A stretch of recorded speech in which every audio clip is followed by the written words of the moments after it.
உன் கூடவே எப்போதுமே இருக்கிறேன். எப்போதும் இருந்து கொண்டும் இருப்பேன். இப்போதே இந்த நொடியே உன்னுடைய வாழ்வில் இருள் நீங்கி பிரம்ம முகூர்த்த நேரம் ஆரம்பமாகிவிட்டது. உன் வாழ்வில் புதிய விடியல் ஆரம்பமாகும் நேரம். உன் கஷ்டங்கள் எல்லாமே முடியும் நேரம். உன் பிரச்சனைகள் எல்லாமே முடிந்து போகும். எல்லா துன்பங்களும் விலகி புத்துணர்வோடு நீ இருக்கப் போகிறாய். அதற்காகத்தான் நான் இந்த ஒளி விளக்கை நான் உனக்கு தரப்போகிறேன். யார் முன்னிலையிலும் உன்னை யார் முன்னிலையிலும் தாழ்ந்து போக விட மாட்டேன். உன்னை நான் வெகு விரைவிலேயே வெற்றி கிரீடத்தால் அலங்கரிக்கப் போகிறேன். உன்னுடைய வீட்டில் எனக்காக ஒரு விளக்கு வாங்கி ஏற்று. ஒளி விளக்காக நான் வந்து அங்கு இருக்கிறேன். உனக்கு ஒரு ஒளி விளக்கை நானே தருகிறேன். அந்த ஒளிச்சுடரின் மூலம் உன் வீடு பிரகாசமாக இருக்கும். விரைவிலேயே உன் வாழ்வு மகிழ்ச்சியாகவே இருக்கும். இன்று இரவுக்குள் 2 நிமிடம் இதை முழுமையாக கேள். நாளைய விடியலில் நல்ல செய்தியை நீ கேட்பாய். அதனால் எதற்காகவும் கலங்காமல் தைரியமாக இரு.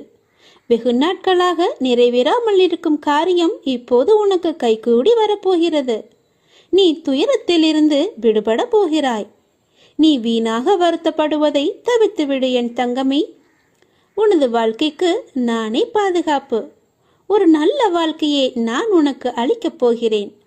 வருத்தப்படாமல் பொறுமையாக இரு. கர்ம வினை எல்லாமே இப்பொழுது நீ அனுபவித்து வந்து கொண்டிருக்கிறாய். பல இழப்புகளை எல்லாமே சந்தித்து விட்டாய்.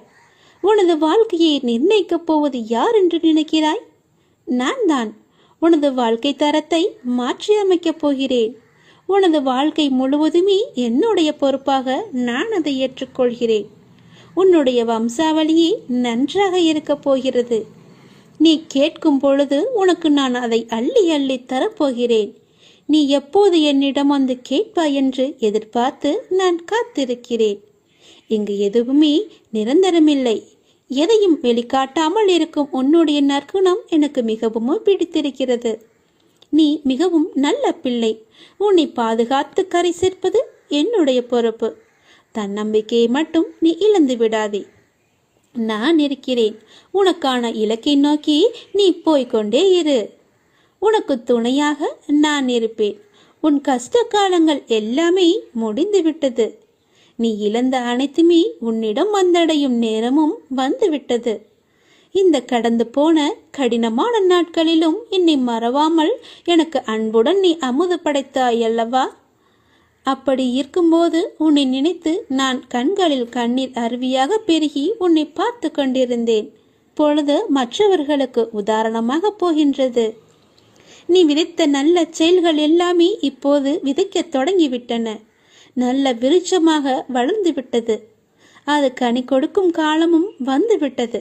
அது என்னுடன் சேர்ந்து நீ ருசிக்க தயாராக இரு தங்கமே. உன் குடும்பம் என்றுமே சீரும் சிறப்புடன் இருக்கும். நன்றாகவே இருப்பீர்கள். நீங்கள் வாழையடி வாழையாக சந்தோஷமாக இருக்க போகிறீர்கள். நன்றாகவே இருப்பீர்கள் நீங்கள். இதை 2 நிமிடம் மட்டும் நன்றாக கேட்டு தெரிந்து கொள். உனக்கு நல்ல செய்தி விடியும் பொழுதில் கிடைக்கும். இது குருவின் அருட்பார்வை. குருவின் அருட்பார்வை எப்படி கிடைக்கும்? ஒரு சிறு கதை. நாரதருக்கு ஞானிகளின் அருட்பார்வைக்கு பலன் உண்டா என்ற சந்தேகம் வர அவர் கிருஷ்ணரிடம் கேட்டார். பரமாத்மா, கிழக்கு திசையில் ஓர் குப்பை மேடு இருக்கின்றது. அங்கு ஓர் புழு இருக்கின்றது. அதனிடம் கேள் என்றார். நாரதரோ அவ்விடம் சென்று குப்பை மேட்டில் உள்ள புழுவை பார்த்து அந்த கேள்வியை கேட்டார். உடனே அந்த புழு ஒரு துள்ளி குதித்து கீழே விழுந்து இறந்தது. வருத்தத்துடன் கிருஷ்ணரிடம் இதை கூற அவர், அப்படியானால் மேற்கு திசையில் கோவில் கோபுரத்தில் வசிக்கும் புறாவினை சென்று கேட்டுப்பார் என்றார். அவரும் நாரதரும் ஆவலுடன் அப்புறாவிடம் சென்று அந்த கேள்வியை கேட்டார். உடனே புறா தன் சிறகை படபட என்று அடித்துவிட்டு நாரதரின் பாதங்களில் விழுந்து தன்னுடைய உயிரை விட்டது. தன் கேள்வி 2 உயிர்களை பழி வாங்கிவிட்டது என்று மிகவும் வேதனையுடன் கிருஷ்ணரிடம் சென்று நடந்ததை கூறினார் நாரதர். சரி, இந்த முறை நீ வடக்கு திசையில் ஓர் வீட்டில் அழகிய ஆண் குழந்தை பிறந்துள்ளது. நீ அதனிடம் சென்று கேள் என்றார். முன்பு நடந்தது போலவே இம்முறையும் நடக்காது என ஆறுதல் சொல்லி அனுப்பினார். நாரதரும் அந்த வீட்டை சென்றடைந்தார். அந்த சீட்டை சென்றடைந்ததும் அந்த குழந்தையை பார்த்து தன் கேள்விதனை தயக்கத்துடன் கேட்டார் நாரதர். அந்த குழந்தை சொல்லியது, தேவரிஷியே, குப்பை மேட்டில் புழுவாக இருந்த என்னை தங்களின் அருட்பார்வையால் புறாவாக்கினீர்கள். புறாவாக இருந்த என்னை மீண்டும் தரிசனம் தந்து உயர் குலத்தில் நீங்கள் என்னை பிறக்க வைத்தீர்கள். தற்போது மீண்டும் எனக்கு நீங்கள் நேத்திர தீட்சை அளித்து என்னை தேவனாக்கியுள்ளீர்கள். இந்த 3 பிறவிகளிலுமே தங்களின் அருளே எனக்கு கிடைத்த வரப்பிரசாதம். என்னை வாழ்த்தி விடை கொடுங்கள் என தேவலோகம் சென்றது அந்த குழந்தை. நாரதர் இதை நன்றாகவே தெரிந்து புரிந்து கொண்டார். குருவின் அருட்பார்வை நமக்கு எப்படி கிடைக்கும், எப்போது கிடைக்கும், யார் மூலம் கிடைக்கும் என்று தெரியாது. நாம் செய்த நற்பலன்களின் விளைவாகவே நம்முடைய குரு பார்வை நமக்கு கிடைக்கும். அவர் மீது நம்பிக்கை வைத்தால் மட்டுமே குருவின் பார்வை நமக்கு கிடைக்கும். நாம் செய்த புண்ணிய பாவங்கள் கணக்கை வைத்துதான் நாம் செய்வது எல்லாமே நடக்கும். முற்காலத்தில் எப்படி இருந்தோம், பிற்காலத்தில் நாம் எப்படியாக இருக்கப் போகிறோம் என்று நமக்கு தெரியாது. நம்மை படைத்த ஆண்டவனுக்கு மட்டும்தான் தெரியும். அதனால் நாம் இருக்கும் வரை எல்லோவற்றுக்குமே நல்லது மட்டுமே செய்வோம். எதிர்காலமாக இருக்கட்டும், நிகழ்காலமாக இருக்கட்டும், நமக்கு நன்மை மட்டுமே நடக்கும்படி செய்வோம். உனக்கான சோதனை காலம் முடிந்துவிட்டது. ஏமாற்றங்கள், விரக்தி என எதிர்மறையாய் உன்னை சூழ்கின்றது என்று நினைக்கிறாயா? நீ கவலை கொள்ளாதே. இருளில் இருந்துதான் உதயம் பிறக்கும். அதை போலவே நேர்மறை தெரிவதுதான் உன்னிடத்தில். பௌர்ணமி, அமாவாசை என இரண்டுமே உலக மனிதனின் வாழ்க்கையை சொல்லும் மிக பெரிய உதாரணம். பௌர்ணமியிலிருந்து அமாவாசை வருகிறதா அல்லது அமாவாசையிலிருந்து பௌர்ணமியாய் என்று நினைத்து நிர்ணயித்து சொல்ல முடியாது. இரண்டுமே ஒரே கால கணக்குதான், வளர்ப்பிறை தேய்பிறை என்று. அவற்றைப் போலவே மனிதன் முன்னேறுகிற காலமும் இருக்கும், சறுக்கின்ற காலமும் இருக்கும். இரண்டுமே ஒன்றுதான். எல்லாம் நன்மைக்கே என்று நம்பு. அதுதான் உன் வாழ்க்கையில் நடக்கிறது. உன் வழிகள் கண்டும் நான் எப்படி அதை எடுத்துக்கொள்ளாமல் இருப்பேன்? எல்லாம் நன்மைக்கே. என்னை நம்பு. உன் நம்பிக்கையும் பொறுமையும் உன்னுடைய வாழ்க்கையை வெற்றி என்ற திசையில் நிச்சயமாகவே பயணிக்க வைக்கும். உன் அப்பா நான் சொல்கிறேன் அல்லவா, நல்லது நடந்தே தீரும். எந்த நொடியும் மாற்றம் வரும். நீ கவலைப்படாமல் இரு. உனக்கான வழி பிறந்து விட்டது. உனக்கென்று மூடப்பட்ட கதவுகள் எல்லாம் இப்போது தானாக திறக்கப் போகிறது. இனி எல்லாமே சுபமாக நடக்கப் போகிறது. இது போதே உனக்கு நல்ல விஷயம் நடக்கப் போகிறது. தேவையில்லாமல் நீ உன்னை வருத்தி கொள்ளாதே. நீ உன் வாழ்க்கையில் தத்தளித்து கொண்டிருக்கிறாய் என்பதை நான் அறிவேன். உன்னை எனது கரம் கொண்டு இறுக பிடித்து காப்பாற்றிக் கொண்டிருக்கிறேன். இன்னும் சில நாட்களில் அனைத்தும் மாறும். உனது எண்ணங்கள் அனைத்துமே நிறைவேறப் போகிறது. எல்லாம் தவறாக நடக்கிறதே, என்ன செய்வது என்று நினைக்காதே. நிதானமாக யோசித்து செயல்படு. அவசரப்படாமல் பொறுமையாக இரு. உன்னை விட்டு யார் விலகினாலும் அதையே நினைத்து நீ கவலைப்படாதே. எல்லாமே நன்மைக்கே என்று எடுத்துக்கொள். யார் உன்னை வெறுத்தார்களோ, யார் உன்னை உதாசீனப்படுத்தினார்களோ, யார் உன் நம்பிக்கையை எல்லாம் கெடுத்தார்களோ, அவர்கள் முன் நீ வளர்ச்சி அடைந்து உன் வாழ்வில் வெற்றி பெறப் போகிறாய். கவலைப்படாமல் இரு. நான் இருக்கிறேன். உனக்கு கோபம் வேண்டாம். உனக்கு வரும் அனைத்தையும் நான் ஏற்பேன். என் அனுமதி இல்லாமல் எதுவுமே நடக்காது. அதனால் கலங்காதே. அனைத்துமே பொடி பொடியாக போகிறது. உன்னுடைய மனம் தெளிவாகும் நேரம். இழந்ததையெல்லாம் மீண்டும் பெறும் நேரம்.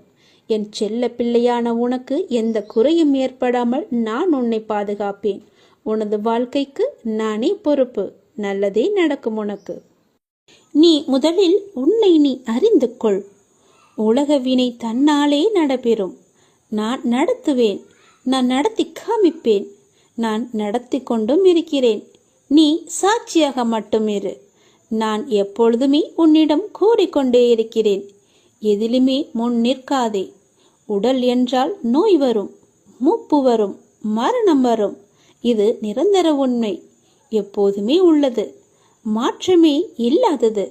இந்த உண்மையை நாம் மறுதலிக்கும் போது துன்பப்படுகிறோம்.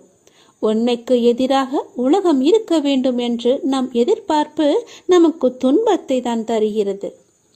நீங்கள் சரண் செய்ய வேண்டிய எதுவும் ஏற்கனவே இறைவனுடையது அல்லவா? ஆனால் உங்களுடையது என்று நீங்கள் நினைக்கும் எதையும் விட்டுவிடுங்கள் என்றே நான் சொல்வேன். எதையாவது நீங்கள் இறுக பற்றி கொண்டிருந்தால் கொஞ்சம் தளர்வாக்குங்கள். தளர்வதே சரணாகதி, வேறு எதுவுமே இல்லை. உங்கள் மனதை ஏதாவது உறுத்தி கொண்டிருந்தால் அந்த கவலையை சரண் செய்வதே சரணாகதி அடைவது. இது ஆகுதி போலத்தான். ஆகுதி என்பது என்ன? ஆகுதி என்பது யாகத்தீயில் பிரார்த்தனையுடன், நம்முடைய பிரார்த்தனையுடன், வேண்டுதலுடன் போடப்படும் பொருட்கள்தான் ஆகுதி. எனவே உங்களை என்னை உறுத்தி கொண்டிருந்தாலும் அல்லது உங்களிடம் கவலை இருந்தாலும் அதை ஆகுதியாக கருதி இறைவனிடம் நீங்கள் அளித்து விடுங்கள். எதை உங்களால் சமாளிக்க முடியவில்லையோ, எது உங்களுக்கு பாரமாக இருக்கிறதோ, எதை சுமப்பதால் நீங்கள் சோர்வடைந்து இருக்கிறீர்களோ அதை அப்படியே போட்டுவிட்டு சென்றால் போதும். அந்த யாகத்தீயில் போட்டு விடுங்கள். சரணாகதி என்பதன் பொருள் இதுதான். இல்லை என்றால் சரணாகதிக்கு என்ன இருக்கிறது? உங்கள் உடம்பு என்பது இறைவனுடையது. உங்கள் மனம் கூட இறைவனுடையதுதான். எல்லாமே இறைவனுடையது. ஆனால் இது உங்களுடையது என்று நீங்கள் நினைக்கிறீர்கள். எனவே எல்லாமே போகட்டும். இறுக்கம் தளர்ந்து புன்னகை செய்தால் போதும், எல்லாமே சாதாரணமாகிவிடும். எங்களுடைய கவலைகள் எல்லாமே இந்த யாக குண்டத்தில் போட்டு எரிப்பது போல எரித்து விடுங்கள்.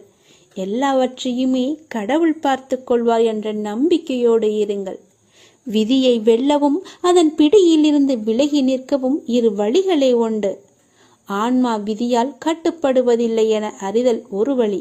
இறைவனிடம் முழுமையாக சரணாகதி அடைந்து நிற்பதுதான் மற்றொரு வழி. நீங்கள் எந்த வழியில் போகப் போகிறீர்கள் என்று நீங்களே முடிவு செய்து கொள்ளுங்கள். நான் சொல்வதை சொல்லிவிட்டேன். பிறகு உங்களுடைய முடிவுதான். நான் சொல்ல போவதை கவனமாக கேள். விதி கற்றுத்தரும் வாழ்க்கை பாடத்தை சரியான தருணத்தில் கற்றுக்கொள்ள நாம் தவறினால் அதே பாடத்தை மோசமான தவறான நேரத்தில் மீண்டும் விதி நமக்கு கற்றுத்தந்துவிடும். அதனால் புரிந்து கொண்டால் வெற்றி, புரியாதவரை பயிற்சி செய்து கொண்டே இருக்க வேண்டும். நாம் வாழும் இந்த உலகில் துன்பமும் துயரமும் எல்லோருக்குமே பொதுவானதுதான்.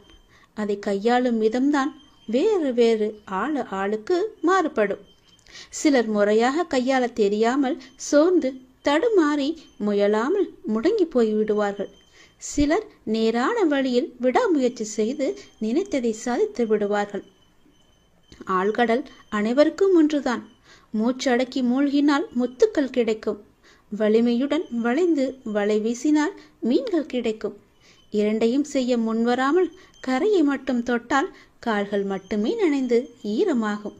நம்பிக்கை என்பது உங்கள் கையில் இருக்கும் வரை வெற்றி என்பது உங்கள் கை கூடும் தூரத்தில் தான் இருக்கின்றது. எளிதாகவே தொட்டுவிடலாம். உங்களை நிராகரித்த இடத்தில் நிராகரிக்கவே முடியாத அளவிற்கு வளர்வதுதான் உண்மையான வளர்ச்சியின் வெற்றியாகும். சோதனைகளால் மனதை பலப்படுத்த முடியும். தோல்விகளால் முயற்சியை மேம்படுத்த முடியும். வெற்றிகளால் அடக்கத்தை கற்றுக்கொள்ள முடியும். வெற்றியை விட பல சந்தர்ப்பங்களில் முயற்சிகள் மிகவுமே அழகானவை. முடிவே இல்லாத ஒரு வார்த்தை முயற்சி மட்டுமே. கோடி முறை பயிற்சி செய்தாலும் ஒரு முறை முயற்சி செய்தால்தான் பலனை நம்மால் அடைய முடியும். தேடாத போது கிடைப்பதும் தேடும் போது தொலைப்பதும் வாய்ப்புகளை மட்டுமல்ல, உங்களுடைய வாழ்க்கையையும் தான். நான் சொல்வது உங்களுக்கான வாழ்க்கைக்கான பாடம். இதை நீ எடுத்துக்கொள்வதும் எடுத்துக்கொள்ளாமல் கைதட்டி விட்டு போவதும் உன்னுடைய மனதில்தான் இருக்கிறது. அதை நீ எடுத்துக்கொள்ளும் விதத்தில்தான் இருக்கிறது. நான் சொல்வதை ஒரு முறைக்கு இருமுறை கேட்டால் உன் வாழ்க்கை நல்லபடியாகவே அமையும். எந்த சிக்கல்களும் இல்லாமல் அதை நகர்த்தி கொண்டு செல்வதற்கான ஒரே வழிகளை தான் நான் இப்போது உனக்கு சொல்லிக் கொண்டிருக்கிறேன். தனியாக நீந்தி கரை சேர கற்றுக்கொண்டால் உங்கள் எதிர்காலத்தை நீங்கள் வளமானதாக மாற்றலாம். தொடர்ந்து செயல்பட்டு கொண்டே இருங்கள். வெற்றி கிடைக்கவில்லையே என்று ஓய்ந்து போய்விடாதீர்கள். ஓய்ந்து போய்விட்டால் உன்னால் எதுவுமே செய்ய முடியாது. முயற்சி செய்து கொண்டே இரு. கண்டிப்பாக வெற்றி கிடைத்தே தீரும். என்ன, கொஞ்சம் நாட்கள் தான் ஆகும், கவலைப்படாதே. கண்டிப்பாக அந்த வெற்றி உனக்காக மட்டுமே இருக்கிறது என்பதை நம்பி நம்பிக்கையோடு துணிச்சலாக இறங்கு. இதை நீ செயல்படுத்தினால் வாழ்க்கையில் முன்னேறலாம். இன்று உனக்கு 10 மடங்கு அதிர்ஷ்டம் உன்னை தேடி வரும்படி ஒரு நல்லதை நான் கொண்டு வந்திருக்கிறேன். தவற விட்டு விடாதே, பிறகு நீதான் வருத்தப்படுவாய். என் அன்பு குழந்தையே, உனக்குள் நேர்மறை எண்ணங்கள் குறைந்து எதிர்மறை எண்ணங்கள் நிறைந்துள்ளதால் நீ முடிவெடுக்க மற்றும் செயல்பட அச்சப்பட்டு கொண்டிருக்கின்றாய். நான் உனக்கு துணையாக இருக்கும் என்று எப்படி தைரியமாக முன்பு முன்னேறுவாயோ, இப்போதும் அது போன்று நீ முன்னேறி செல்ல முயற்சி செய். பற்றிலிருந்து வெளிவந்து பற்றற்று நீ செயல்படு. அப்போது எது உனக்கு நன்மையோ அதை உனக்கு நான் கிடைக்கச் செய்கின்றேன். என் மீது உனக்கு நம்பிக்கை இருந்தால் நீ வாழ்வில் வரும் சிறு சிறு சறுக்களை கண்டு அச்சமின்றி உன்னுடைய லட்சியம் எதுவோ அதை நோக்கி நீ நடப்போட முயற்சி செய். நிச்சயம் நல்லது நடக்கும். என்னை எப்படியாவது இன்று வந்து தொட்டுவிடு. 10 மடங்கு அதிர்ஷ்டம் உன்னை தேடி வரப்போகிறது. தவற விட்டு விடாதே, பிறகு நீதான் வருத்தப்படுவாய். நான் சொல்வது புரிகிறதா? என்னை கும்பிட்டும் உனக்கு துன்பங்கள் தொடர்கிறது என்ற கவலையெல்லாம் இனி உனக்கு வேண்டாம். என்னுடைய கணக்கு வேறு. எனக்கு கணக்கு வைத்திருப்பவர் நான் அல்லவா? அப்பொழுது நீ யாரும் எட்ட முடியாத உச்சநிலையை நிச்சயம் அடைவாய். உன்னுடைய கணக்கை நான் எழுதி வைத்து விட்டேன். நன்மைகள் அவ்வப்போது இடைவெளி விட்டு நடக்கும். உனக்கு சில நாட்கள் உனக்கு நன்மையாக இருக்கவில்லை என்றும் மனதில் பாரம் குறையவில்லை என்றும் என்னிடம் முறையிட்டாய் அல்லவா? அது மாறப்போகிறது. உன் முகத்தில் புன்னகை தாண்டவமாடப் போகிறது. நீ மீண்டும் புத்துயிர் பெற்றது போல எழுந்து வரப்போகின்றாய். அடுத்தடுத்து மீண்டும் எல்லா நன்மையாகவே நடக்கப் போகின்றது. ஆனாலும் நீ என் நாமத்தை கூறி ஜெபம் செய்து கொண்டே இரு.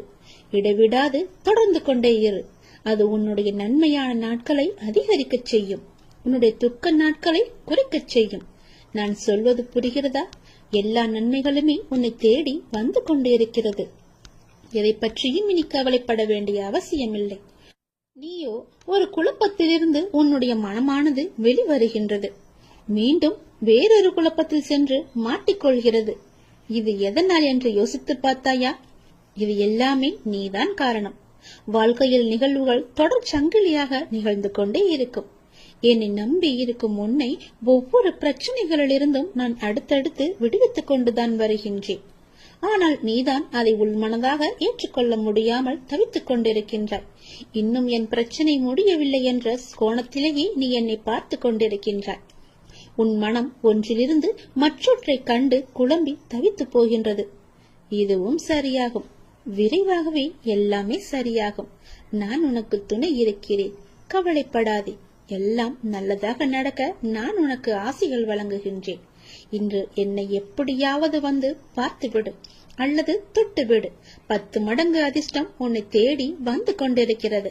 தவறவிட்டு பிறகு வருத்த பார்ப்பு இல்லாது ஆத்மார்த்தமான அன்பினால் இறையை தொழும்போது அந்த இறைவன் உங்களுக்கு எளிதாகவே காட்சி தருவார். அன்பு ஒன்றுதான் இந்த உலகத்தில் நிரந்தரமாக இருக்க வேண்டும். இந்த உலகை ஆளக்கூடிய ஒற்றை சொல் அன்பு. அன்பால் மாற்ற முடியாதது என்று இந்த உலகத்தில் எதுவுமே இல்லை. அன்பு என்ற ஒன்று உங்களிடம் அதிகமாக இருந்தால் உங்களுக்குள் கடவுள் தன்னை உருவேற்றி தானாகவே அதில் வந்து அமர்ந்து விடுவார். ஒரு நாளில் எதை பற்றி நீங்கள் அதிகமாக சிந்தித்துக் கொண்டு இருக்கின்றீர்களோ நீங்கள் அதுவாகவே மாறிவிடுவீர்கள். முடிந்தவரை கோபம், பொறாமை, வெறுப்பு போன்ற எண்ணங்களை விடுத்து அன்பால் நிரம்பி நல்ல எண்ணங்களை மனதால் நீங்கள் சிந்தியுங்கள். நாம் அளிக்கும் அன்பை மீண்டும் எதிர்பார்க்கும் பொழுதுதான் நாம் ஏமாற்றம் அடைகின்றோம். எந்த எதிர்பார்ப்புமின்றி நீங்கள் அன்பு செலுத்துங்கள். எந்த நிபந்தனைகளும் இன்றி எதிர்பார்ப்புகளும் இன்றி எல்லோரிடமும் அன்பை அளியுங்கள். அப்பொழுது உங்கள் உலகமே உங்களுக்கு புதிதாக தோன்றும். குறிப்பாக பார்த்தால் உங்களை நீங்களே அளவற்ற அன்பு செய்யுங்கள். உங்களை நீங்களே அன்பு செய்தால் தேவையற்ற எண்ணங்களை உங்கள் மனதிற்குள் திணித்து உங்களை நீங்களே கஷ்டப்படுத்திக் கொள்ள மாட்டீர்கள். உங்களுடைய ஆரோக்கியத்தை கெடுத்துக் கொள்ளவும் மாட்டீர்கள். உங்கள் ஆரோக்கியம்தானே உங்களுக்கு நல்லது. அன்பு குறையும் பொழுதுதான் குற்றங்கள் பெரிதாக பார்க்கப்படும். குடும்பத்தில், தொழிலில், நண்பர்களுடன், தெரிந்தவர், தெரியாதவர், விலங்குகள், பறவைகள், தாவரங்கள் பஞ்சபூதங்கள் இவை எல்லாவற்றுக்கும் அடிப்படையான இறைவன் என்று அனைவரிடமும் அன்புடன் நாம் இருப்போம். பல மடங்காக மீண்டும் அன்பை நாம் பெறுவோம். அன்புதான் உங்கள் பலவீனம் என்றால் நீங்கள் தான் உலகிலேயே மிக பெரிய பலசாலி. அதை நீங்கள் புரிந்து கொள்ளுங்கள். வெறுப்பது யாராக இருந்தாலும் நீங்கள் அனைவரையும் நேசித்து நாம வாழ்ந்து வருவோமே. நேசிப்பது நாம் தான் என்று சந்தோஷமாக வாழ்ந்து வருவோமே. உங்கள் வாழ்க்கையை நீங்கள் அன்பால் நிரப்பி பாருங்கள். உங்கள் வாழ்க்கையில் எவ்வளவு சந்தோஷமான பூக்களை சந்தோஷமாகவே பறிப்பீர்கள் என்று. உங்கள் வீடு, உங்கள் தோட்டம், உங்கள் இல்லம், உங்கள் சுற்றியுள்ள அனைத்துமே சந்தோஷத்தால் நிரம்பி வழியும்.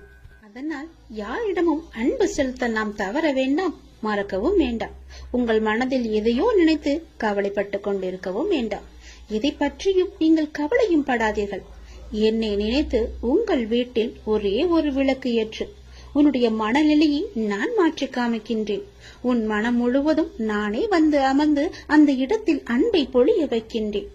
அன்பு பொழிந்து விட்டால் போதும், உன் இல்லமும் மனமும் சந்தோஷத்தில் பூத்து குலுங்கும். எனக்காக ஒரே ஒரு நாளாவது உன் வீட்டில் விளக்கு ஏற்றுவை.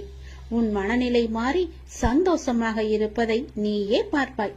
உனக்கு நிம்மதி இருக்கும். மனம் தளராது. நீ உயரமாக வளர்ந்து ஜோதியை போல ஜொலிக்க போகிறாய். சந்தோஷமாக இருக்கு. என் அன்பு குழந்தையே, நான் என் மீது உனக்கு சத்தியம் செய்து தருகிறேன். இந்த சத்தியமானது என் மீதானது அல்லவா? கண்டிப்பாகவே இந்த சத்தியம் உனக்கு பலிக்கும். நிச்சயம் நடக்கும்.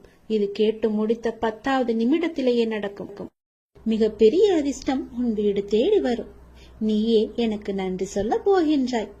சந்தோஷமாக அதை அனுபவிக்க இந்த நொடி முதலே நீ அனுபவித்துக் கொள்ள எல்லாவற்றையும் நீ தயாராக வைத்துக்கொள். இது என் மீது சத்தியம். உன்னுடைய குறைகளை எல்லாம் தீர்த்து வைக்கவே நான் இருக்கின்றேன். நீ கலங்காதே.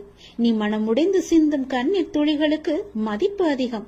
அதை இரக்கமில்லாத மனிதர்களிடம் நீ காட்டாதே. உனக்காகவே என் மனவாசல் என்றுமே திறந்து இருக்கின்றது. என்னுடன் உன் சுக துக்கங்களை நீ பகிர்ந்து கொள். என்னுடன் பேசும் பழக்கத்தை நீ ஏற்படுத்திக் கொள். உனக்கு இனி ஒவ்வொன்றாகவே நல்லது தொடங்க போகிறது. நீ பட்ட துன்பங்கள் எல்லாமே அனைத்துமே இந்த நொடி முதலே முடிந்து விட்டது. நான் உனக்காக வருகின்றேன். உனக்காக மட்டுமே நான் வருகின்றேன். கலங்காதே. என்னுடைய வரவால் இனி உன் வாழ்வில் எல்லா அற்புதங்களையும் நீ காணப்போகின்றாய். உனக்கு நல்லது நடக்கப் போகிறது. நல்லது மட்டுமே இனி நடக்கப் போகிறது. ஏனென்றால் இருள் நீங்கி ஒளிமயமான வாழ்க்கையை நீ வாழப் போகின்றாய். நீ எதிர்நோக்கும் அத்தனை செயல்களும் வெற்றி பெறும். அந்த நாள் வெகு தொலைவில் இல்லை. உனக்கு வழி துணையாக நான் இருக்க உனக்கு ஏன் கவலை? நீ எடுத்த முடிவில் உறுதியாக இரு. நீ செல்லும் பாதையில் உனக்கு துணையாக நான் வருகின்றேன். எதற்காகவும் எப்போதும் அவசரப்பட்டு விடாதே. நேரம் வரும்போது என்னுடைய அருளால் அது தானாக நடக்கும். உங்களுக்கு நல்லது நடக்கும்படி நானே அமைத்து தருகிறேன். ஏனென்றால் உன்னுடைய துன்பங்கள் எல்லாமே இந்த நொடி முதல் முடிந்து விட்டது. இன்னும் 10 நிமிடத்தில் ஒரு நல்ல செய்தி உனக்காக தயார் செய்து வைத்திருக்கிறேன். அது உன்னிடத்தில் வந்து சேர்ந்துவிடும். உன்னை நான் எப்போதுமே கைவிட்டு விட மாட்டேன். என்னை பார்க்கவில்லை என்று புலம்பாதே. நான் உன்னை பார்த்து கொண்டுதான் இருக்கிறேன். உனக்கு நல்லது நடப்பதற்கான வேலைகளை நான் தொடங்கிவிட்டேன். நீ சந்தோஷமாகவே இரு. என்னை தேடி நீ வர முடியாத சூழலிலும் உன்னை தேடி நான் வந்திருக்கின்றேன். நீ வாடி நிற்கும் போதெல்லாம் நான் ஏதோ ஒரு ரூபத்தில் உனக்கு வழிகாட்ட நான் வந்து அருள்வேன் உனக்கு. எனவே நீ எதை பற்றியும் எந்த கவலையும் பற்றியும் நீ கவலைப்படாமல் உன்னுடைய லட்சியத்தை நோக்கி நீ முன்னேறி கொண்டே இரு. இந்த ஆண்டில் உன்னுடைய லட்சியம் எல்லாமே நிறைவாகி வெற்றி பெறும் நாள் கண்டிப்பாக உனக்கு கிடைக்கும். சென்ற ஆண்டில் உன் கையில் வந்து சேராத வெற்றி இந்த ஆண்டு உன் கையில் வந்து சேரும்.